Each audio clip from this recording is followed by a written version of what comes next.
চারিদিকে শুধু বরফ আর বরফ, বরফের মাঝে বরফের দেশের বিভিন্ন জীবজন্তু, যানবাহন ইত্যাদি। আর এসবের মাঝেই বাগদেবী সরস্বতীর আরাধনা। তবে এমন দৃশ্য কোনো বরফের দেশে নয়, বরং এমন দৃশ্য দেখা গেল বীরভূমে। বীরভূমের বুকে বরফের দেশকেই যেন তুলে নিয়ে এসে বাগদেবীর আরাধনা করা হয়।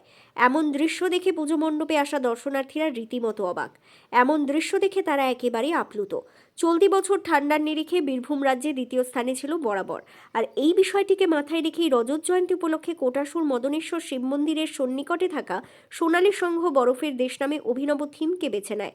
পরিকল্পনা অনুযায়ী থিম বাস্তবায়িত করা এবং পুজোর জন্য তারা এই বছর 5 লক্ষ টাকা বাজেট রেখেছে। আমাদের থিম হচ্ছে শীতের দেশ, বরফের দেশ, শীতের দেশ আমাদের সরস্বতী পুজোর থিম। এটা আমাদের অনেক দিন থেকে পরিকল্পনা ছিল। আমরা প্রতি বছরই নিত্য নতুন একটা কিছু জিনিস ফুটিয়ে তোলার চেষ্টা করি। এবছরে বীরভূম পশ্চিমবঙ্গের মধ্যে দ্বিতীয় শীতলতম জেলা হিসেবে পরিগণিত হয়।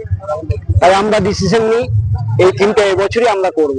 আমাদের 25 বছর এটা রজত জয়ন্তী বর্ষ, তাই আমরা এই থিমটাকেই বেছে নিই।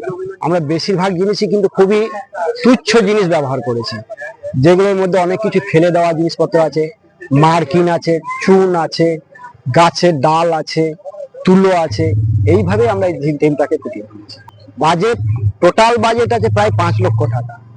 শুধু এই পুজোর থিম না, এর সঙ্গে আরো অনেক রকম প্রোগ্রাম আছে। আমাদের পুরুলিয়া থেকে বিসর্জনে আসছে ছৌ নাচ, আমাদের লোকাল বীরভূমের আদিবাসী নৃত্য আছে, মেলা আছে, প্রায় 1000-3 লোকে বিসর্জনে খিচুড়ি খাওয়ানো আছে, আতশবাজি আছে, বাউল গানের অনুষ্ঠান আছে, রক্তদান শিবির আছে।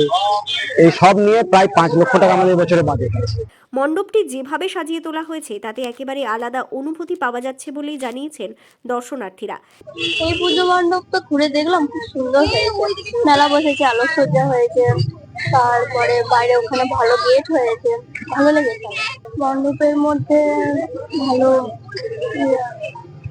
ভালো বরফের ইয়ে করেছে, মাছ থিম করেছে, তারপর মেলা বসেছে ভালো। মেলাতে অনেক কিছু দেখলাম। তো এখানকার সরস্বতী পুজোয় প্রতি বছর অভিনব বিভিন্ন ধরনের থিম লক্ষ্য করা যায়। সেই মতো এবছরের যে থিম অর্থাৎ বরফের দেশ থিমটি বিশেষভাবে নজরকাড়ী এলাকার মানুষদের কাছে।